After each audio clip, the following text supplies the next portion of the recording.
The Stage Door Show, celebrating the independent artist. With your host, Dave Hondell.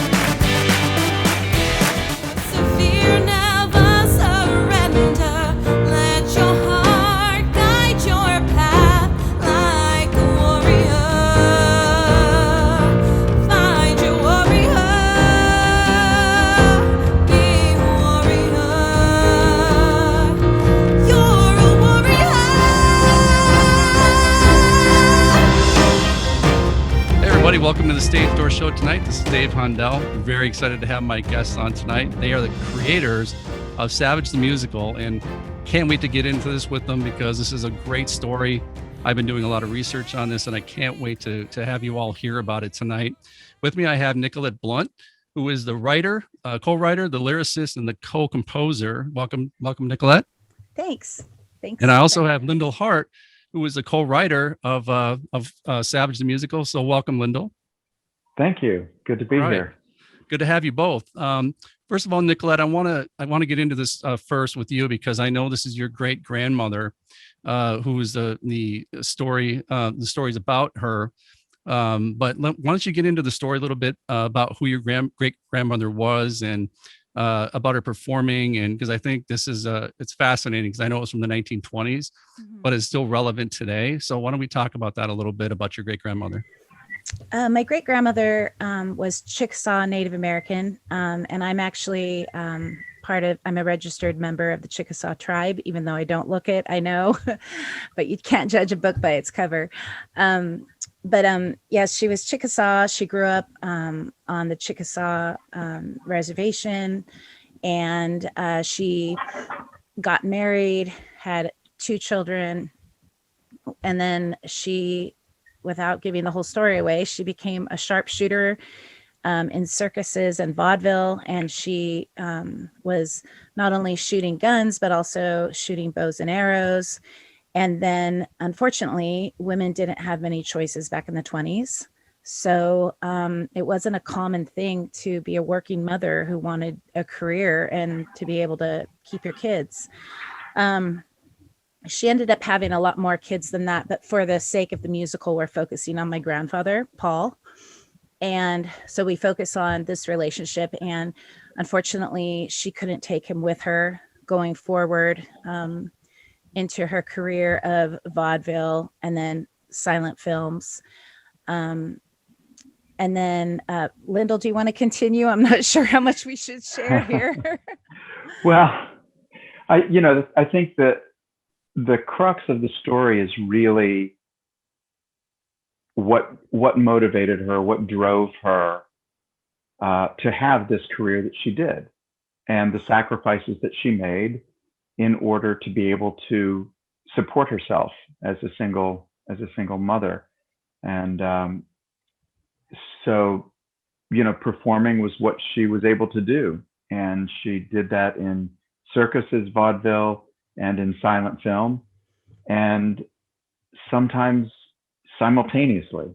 She would be doing all of those things and floating back and forth between them. I'm Wanda Savage, you bet I am, shooting from the hip, from the native land. Take no prisoners, watch the smoking gun, wander in the distance to the setting sun.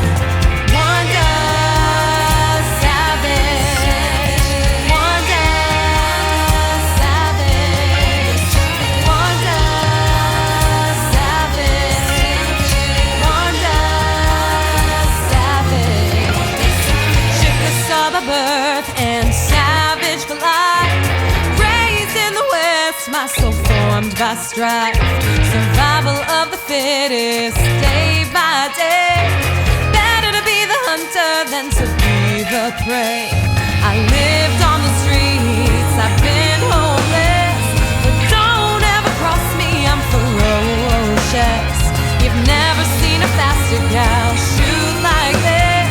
My trigger happy fingers never miss.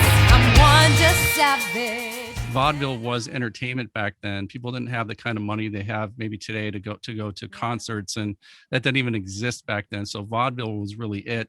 So how much research went into, the writing of this book, and how important was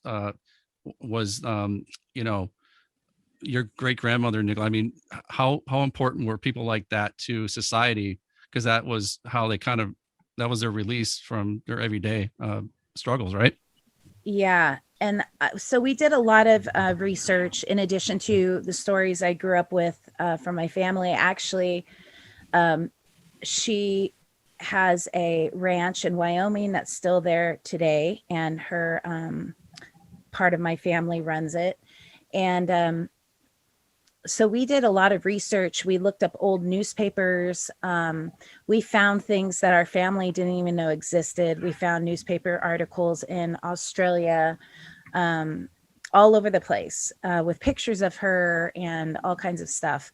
And so there was a lot of research that went into this, and not just about her life, but also, there's parts of her life. She went from silent films to a dancing saloon or a brothel. And there's like this big gap of how did she get there? And, the family assuming, well, she just needed money, but she went from working with Jack Hoxsey and Mildred Harris, who was Charlie Chaplin's wife, one of his wives, to a brothel. So how does that happen? And so within that, Lyndall and I had to research the things that might happen to a woman trying to get up in the world, an indigenous woman trying to get up in the world. And on top of that, seeing pictures of my grandmother where she looked like they lightened her, especially once she went to Hollywood. And we know that a lot of that happened back in the day. Lyndall, do you want to add? Yeah. Well, yeah. I mean, there were, many cases of actresses whose looks were dramatically altered to make them more presentable to the audiences that the movies were geared toward. And Wanda definitely had some looks that were changed once she went to Hollywood. And it plays into,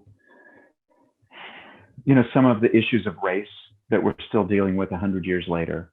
And it deals with the imbalance of power that women faced during that period of time and still today.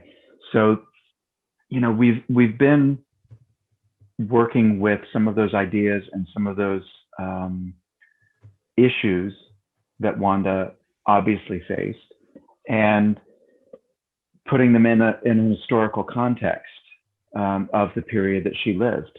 And so it's been interesting to educate ourselves in that way with material that wasn't specific to Wanda, but was specific to the era in which she lived and worked.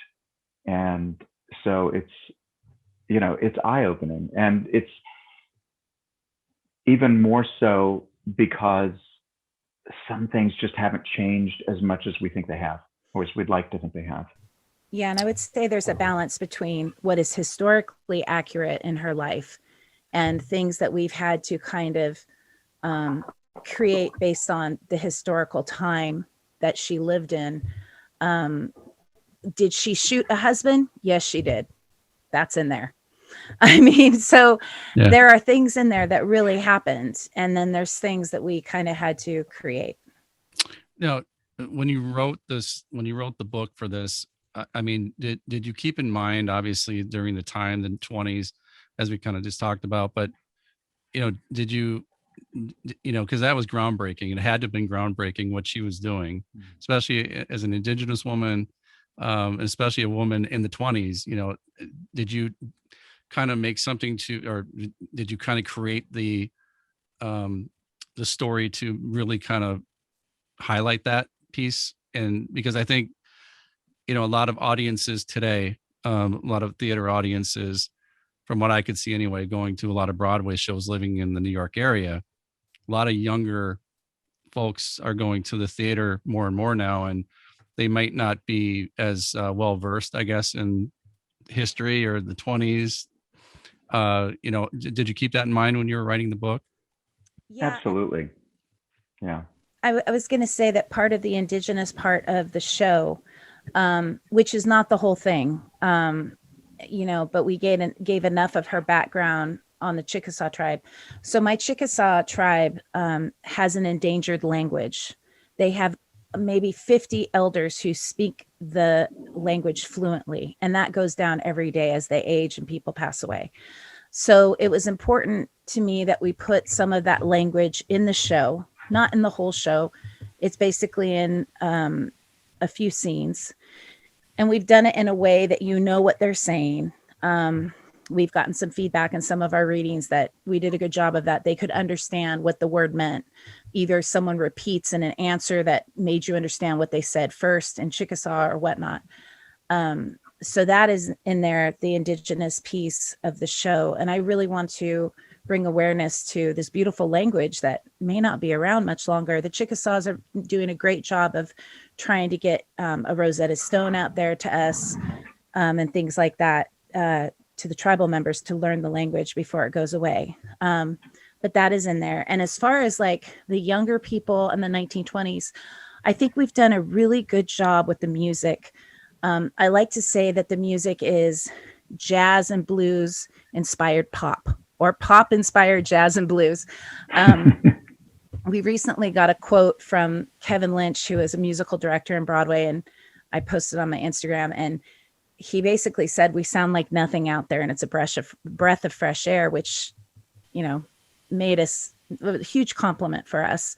But we are not your typical musical theater writers in story or in music. And I've always thought that, I hate when I get an album and I fast forward through every single song, or most of the songs, and then you have like two that you really like. And I really want our music, all of it to be catchy and to be something maybe that you could play on the radio and you wouldn't even know it was from musical theater.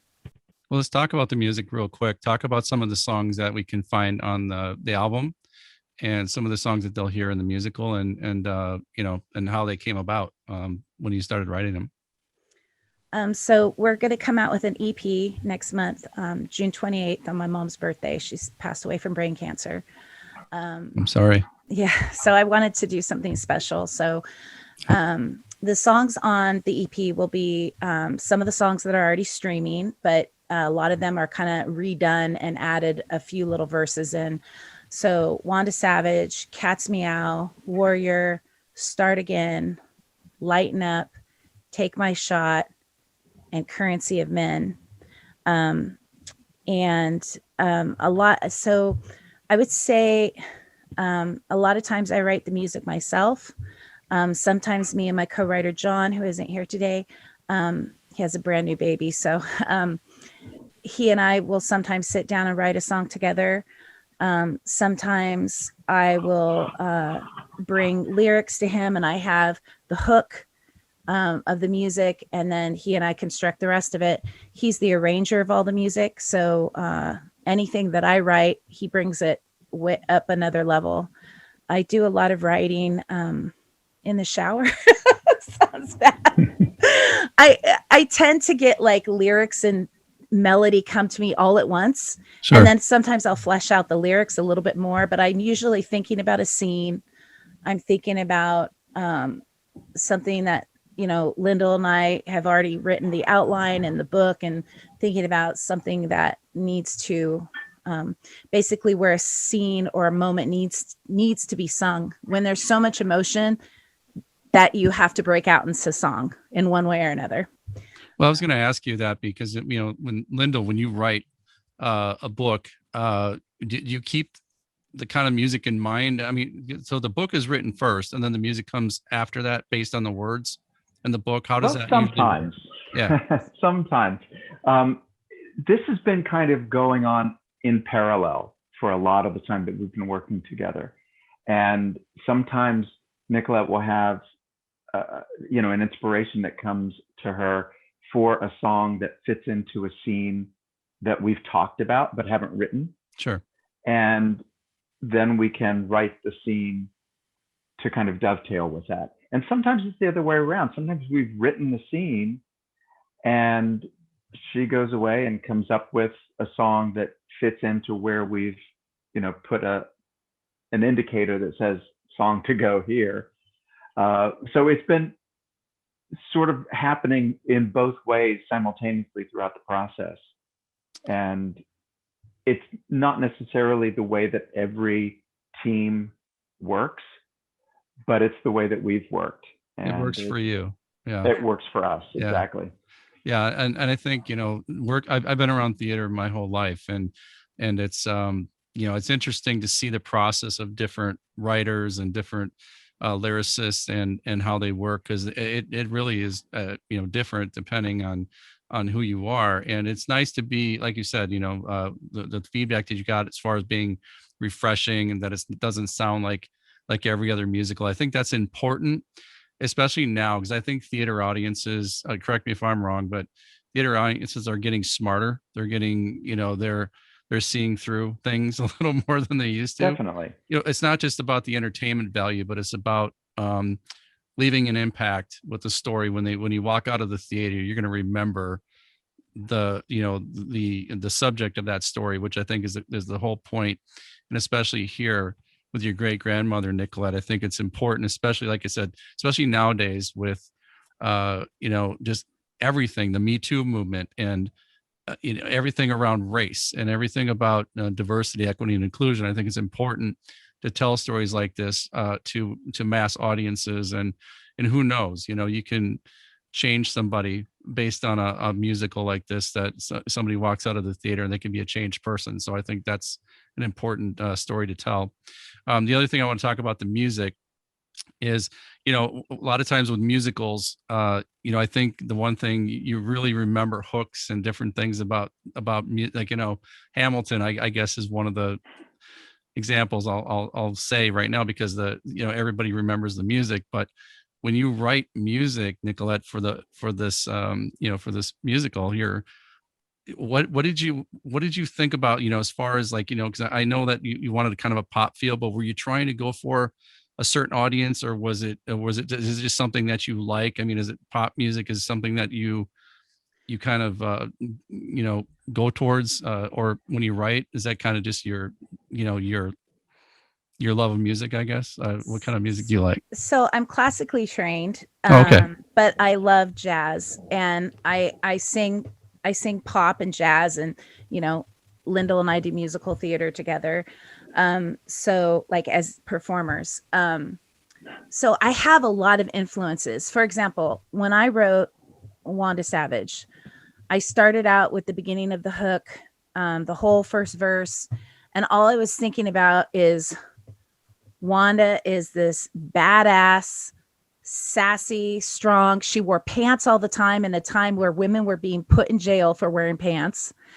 I'm thinking, like, how would she sound? She would sound earthy, darker tone, not just this high, nasally, not to offend anybody, but like typical musical theater voice. Sure. And then I have a friend named Sam who has recorded, she has recorded as Wanda in the songs on the EP, and also played Wanda when we did our New York Musical Theater Festival concert. And her voice is that deeper, stronger tone, and she's very sassy. So, and she's indigenous partly. So I've thought of her. So sometimes I'll think of someone.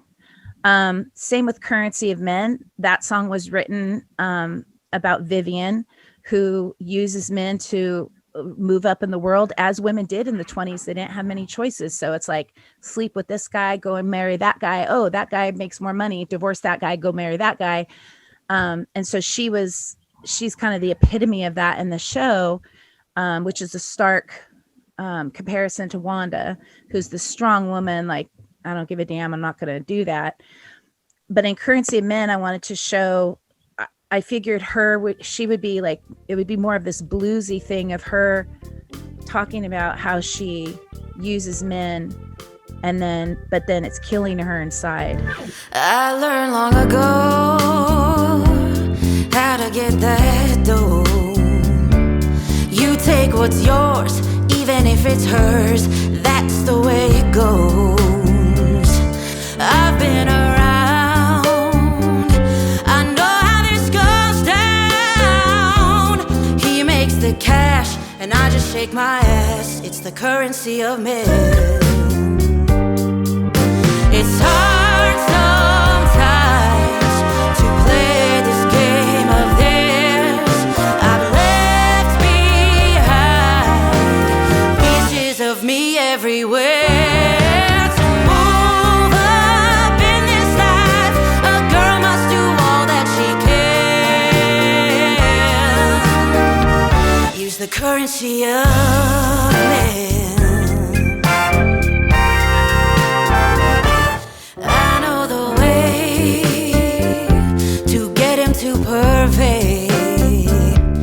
Kiss the rocket, he'll give you his wallet. That's just how they play. What I want, I get. But is it all worth it? While I take control, I'm losing my soul bit by bit. It's hard sometimes. And it kind of goes along with the Me Too movement as we know it. We've heard so many stories of women who did play the game and did sleep with directors and were manipulated and things like that. Some knew what they were doing, some didn't. That's the currency of men. That's the way it is. So I think that I just take some influences. I've always loved pop music. I love Britney. So, I mean, who doesn't? I grew up in the 80s. My favorite band is Duran Duran. And Simon Le I like Bon, Duran Duran too. excellent lyricist. Yeah. So if Simon hears this, I would love to meet you. Well, maybe we'll have him on the show, and oh gosh, we can surprise him and have you come on the show. Oh my gosh, I would literally die. But I don't know. I think I have all these influences in me, and all the things I've gone through myself. Yeah. I've had my own Me Too moments, so I think that my music is just influenced by a lot of that. And then John is a jazz pianist, so he can play anything. And I know that if I have this hook or even a full song, like Cat's Meow had a full song, I knew it was going to be a jazz song. I had the chords, but I'm not that good of a piano player. I'm good enough just to write the chords. And I can say, okay, this is A here. It's going to be C here, whatever. And he took it and just put it in a whole nother level. Wow. The way that he arranged it.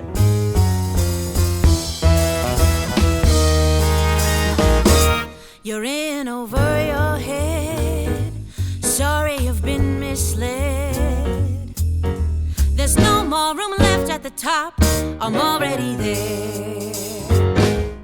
Better to know your place than to lose in this rat race. I'm everything that you're not. You don't have a prayer. I'm the cat's meow. From the palm of my head, let there be no doubt that I'm the one the crowd demands. I'm the cat's meow, want to buy every man, always on the prowl. When I take the stage, I'm in command. Did you take feedback and make some changes, almost like workshopping a little bit when you went to festival and it kind of changed a little bit in the book? We've definitely taken feedback and taken scenes and even story arcs into very different directions than we initially had envisioned.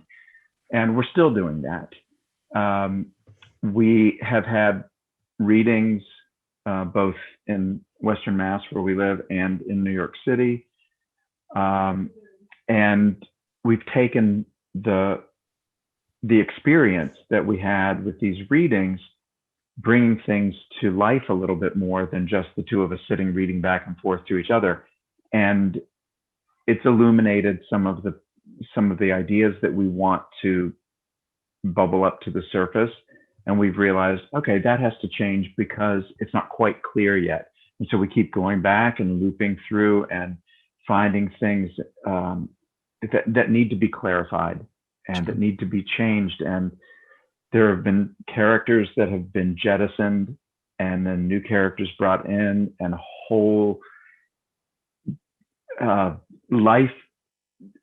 lifestyle and kind of character traits that have radically changed for characters as we've had to make these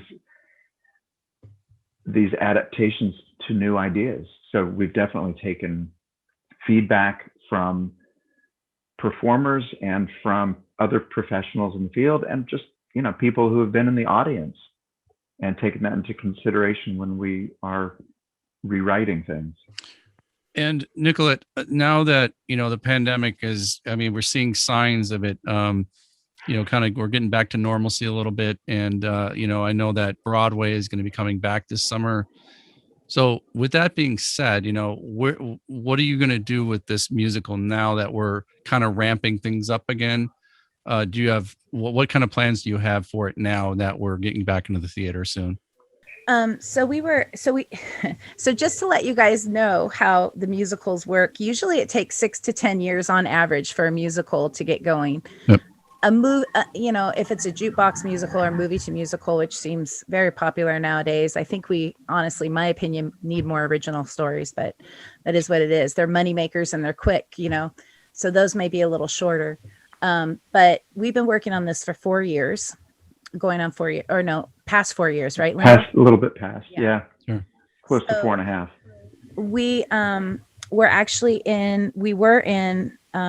were mid rehearsals for a production here locally in Western Mass. Then during the pandemic, we completely rewrote the show. So we have a reading coming up with some New York people. We are working with Rachel Klein. She's a New York director. She's done off-Broadway. Soon to do Broadway with our show, if I have anything to do with it. And she's great. We've been working with her.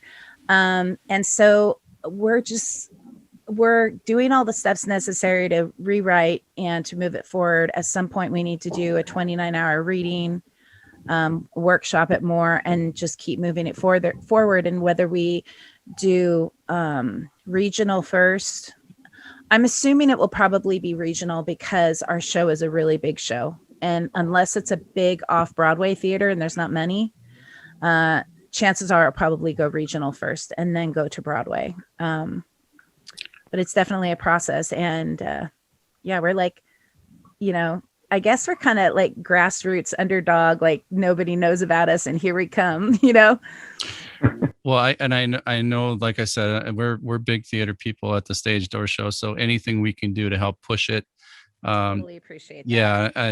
I said, we're big theater people. And mentioning from Western Massachusetts, you know, talking about, I like to kind of ask these questions because to me it's fascinating how different regions do different, you know, things with theater. And, you know, I think there's some gems out there, some diamonds in the rough that people don't know about. So we try to get, you know, some of our audiences, hey, if you're passing through, you know, take a side trip and see these shows.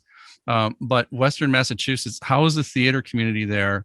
And is this something that you could workshop there or show regionally in Western Massachusetts? I mean, is that a big theater community? Well, you have the Berkshires.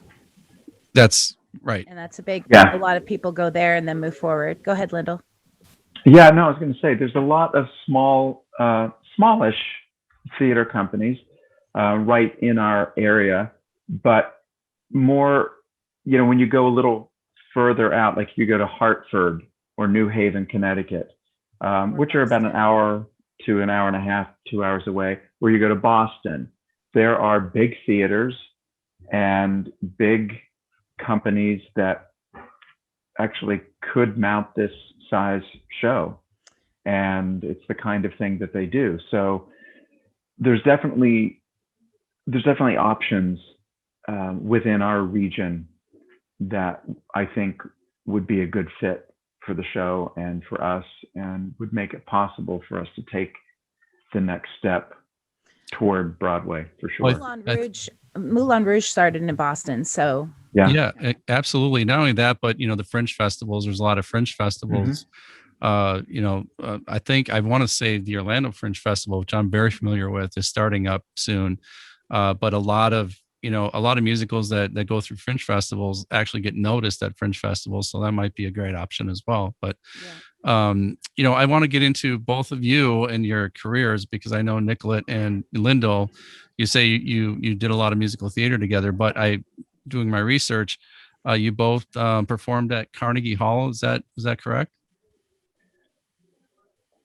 I did in college. Yeah.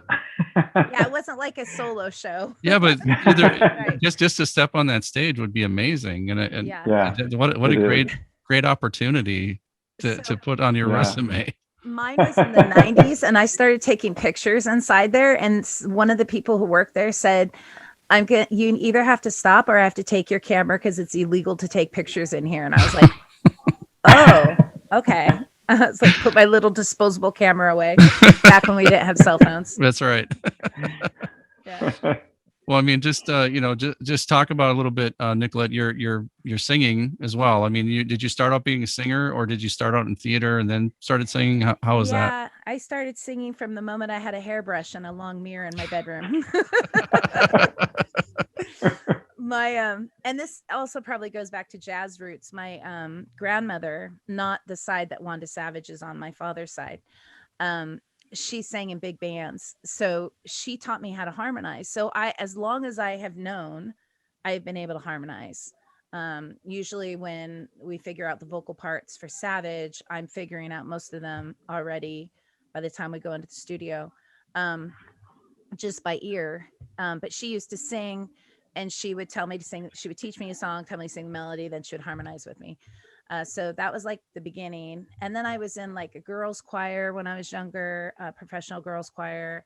And then, just always in music, doing theater, musicals. I wrote an album while I lived in Hawaii, wrote and recorded an album. It was just me and piano. It's nothing you'll find on iTunes unless someone sneaks a copy out there.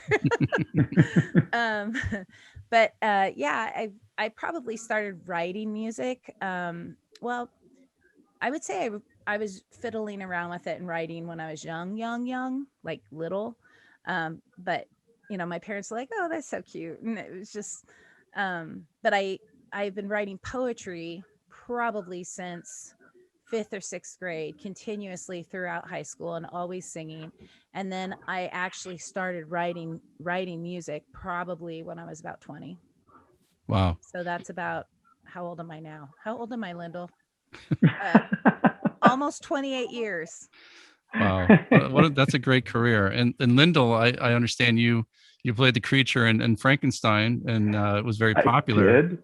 So talk about your theater career. So my theater career has been sort of circuitous, but I did a lot of theater kind of as a young adult. I did music first, actually, and when I went to college, I went to Carnegie Mellon in Pittsburgh, and I was actually a voice major there. But my real love, I think, has always been in theater and writing. And so over the years, I have done a lot of different things. I worked with Penny Arcade, who was a performer in New York, and we finished up a run of her show in New York called Bitch Dyke Fag Heck Whore, and took it to the Edinburgh Fringe Festival. And from there, it has toured all over the world. I did part of the European leg of the tour. And then I really focused more on writing for quite a number of years, and then came back into performing about 10 years ago. And I was working in a local show here, and met a woman named Linda McInerney, who is producer director, who lives in this area. And she and I started talking, and we knew that we wanted to work together, and we just had to find the right project. And so it took about 9 months before we figured something out. And she commissioned me to write a new adaptation of Frankenstein with one caveat, and that was that I was to play the creature. And I wasn't quite sure how to take that at first, but it ended up, being a really incredible experience. And we ended up taking that show to the Edinburgh Fringe in 2015. Wow. And did like 2.5 weeks of performances there. And, you know, it was a big task to kind of scale that story down to like a 3-actor show. Sure. And so it was kind of a daunting task, but I had a lot of fun doing that. And then I've continued to work on some other writing projects, but Savage has been the one that has taken, I think, more time and energy in the last few years, and with, I think, a great deal of potential. I'm really excited about it. I am too, and I can see just by looking at your material. And you know, Nicolette, talk about the pressure challenge, I guess. You know, because I think any story, there's obviously, you know, there's a challenge to make it worth watching. But in your case, it's your great grandmother. So did you find a little extra pressure to get the story right, or to get it to the point where your family can accept it, saying, okay, that's believable, I can see that, you know, is how it went? I mean, do you ever get any criticism from your family if it didn't go maybe that way? Not that I know of. Yeah. But I mean, they haven't seen it yet. That is why we are saying inspired by, because we have changed some elements and also had to make some up because we didn't know. And you know, there have been some minor issues, more like internally, of like when collaborators want to change something, you know, it's ultimately got to come down to me because it's my family story, right? And it's my grandmother. And so if something's way off the chart, I haven't had to do it yet because I'm very creative and I'm always willing to try things. Even if I don't necessarily 100% agree with it, I'm always willing to try. So, you know, we'll go and write whatever scene is suggested. But I mean, I'm sure it may have to come down to that one of these days. I'll have to like say, wait, no, we can't do that. Maybe not. But there is, there is that guardian. Like, you have to you have to be the guardian of your family story somewhat. Yes, part of it is, you know, creative and whatever, but yeah. So luckily I haven't had to do that yet. Yeah, I could see that having a little bit of added pressure on it, but you know, like I said, the story is amazing, and you know, I want to just tell everybody where they can, you know, where can they find you on social media? Where can they find you on the internet? Because I want to make sure that we blow this up. So let's talk about your social media and your internet. I mean, where they can find you. Okay. Our webpage is savagethemusical.com. We have gotten really popular on social media just because I always post, like, everything's been done grassroots. Social media is all me, like Lyndall's done some of the Twitter, like it's all just us. So there's Instagram, Savage the Musical. We have a lot of followers on there. Facebook, Savage the Musical. Twitter, we're growing it, but it's Savage_musical. YouTube, Savage the Musical. You can watch some of our performances on there.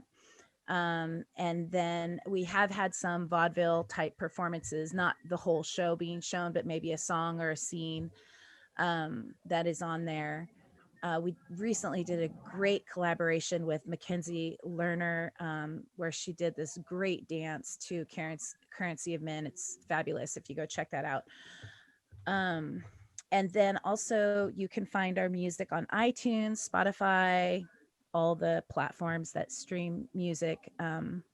I've been really honored and just excited to see how excited people are. I mean, I can't believe we have over 4,000 Instagram followers, and I can't believe, like, the other day I count up our streams of our singles, and it's like 2,000 if I add up Spotify and iTunes. And I'm just like, I can't. I'm just really humbled and honored that people would take time to listen. And Well, when you have something as good as what you guys are creating, I think that it goes without saying you're going to get a lot of popularity, and hopefully it just keeps growing and growing. I appreciate it. Before we go, I always ask this question of all of my guests. So I'm going to start with you, Nicolette. But if there was one stage in the world that the dream stage, the dream venue that you could have your show in, and there's no limits, what would that stage be? I'd have to say Broadway, but I can't think of which theater. There's so many good theaters. Yeah, there are definitely. I mean, the theater that Wicked's in is ginormous. I guess if you've made it into that theater and Wicked is no longer there, you've made it. Yeah. But they're reopening, so that's true. So the theater that I really love and I was very, very impressed with is not a Broadway theater. Although I am very impressed with Broadway theater. So I would say I want it to be on a Broadway theater. I don't really care which one. Sure. But if I had to choose, like, a theater that I thought was absolutely beautiful, would be the one in Boston. Was it Emerson Lindell, where Moulin Rouge was? Oh, the Colonial Emerson Colonial, I think it is, Oh, where Moulin Rouge was. Yeah, it was beautiful. that theater is beautiful. Well, Come on, Boston peeps. That's Let us right. in. Give me some Boston producers. Oh, it's you, Lyndall. What is that one stage? Well, let's see. Sydney Opera House. That's a great one. Now, if I were to pick one in New York, I mean, I love the Winter Garden Theater. I think that is a spectacular theater, and it's big enough to hold this show. What's in that one? Beetlejuice was in it. That's the okay. last thing I saw in the Winter Garden. I think it was Okay, beautiful. so that was that theater. Yeah. But God, there's so many good ones that I would be happy with almost any of them. But I do love the Winter Garden, and it's got a great history. It does, and I can definitely see your show on Broadway. And like you said, it does take several years, but you the way I can see it right now, I mean, I could definitely see this as a Broadway show. And like I said, whatever we can do to help promote it, we're huge theater people. We have a lot of friends on Broadway, and whatever we can do to push this along, I definitely want to do that. I'm a huge fan already of the story, and from what I can see, and just your website, which I'm looking at right now, it's very well done. It's very professional, very well done. So again, keep up the great work. Can't wait to see where this is going to go. Try to take us along for the ride if you can. Yes, Absolutely. really We will definitely be there every step of the way. And I will say that, like, I really, really want as many women as possible. I know there's a shortage of women directors, producers. There's shows that are put out, and like none of the roles that people could get Tonys for are women. And I could name the shows. Sure. Some of the shows are about women, and hardly any women on the creative team or the producers. So come on, women. Let's sign go. up. Absolutely. Produce Savage. We'd love to have you. Well, again, it's been a pleasure to have you both on, Nicolette Blunt and Lyndall Hart. Thank you so much, creators of Savage the Musical, and we'll be putting more out on our social media, our Instagram. We have a lot of followers on our Instagram, so we're going to definitely post things on there. And if, like I said, if there's anybody that wants more information, just go to savagethemusical.com. It has all the information on there, the team, the music, performances, news, photos, store. And you can also contact the team as well on there. So just make sure you go there as soon as possible. And best of luck to you both. And thank you again for joining us today. Dave. Thank you. Absolutely. My pleasure. As we say in Chickasaw. All right. Have a great night. When the dark seems to surround you, no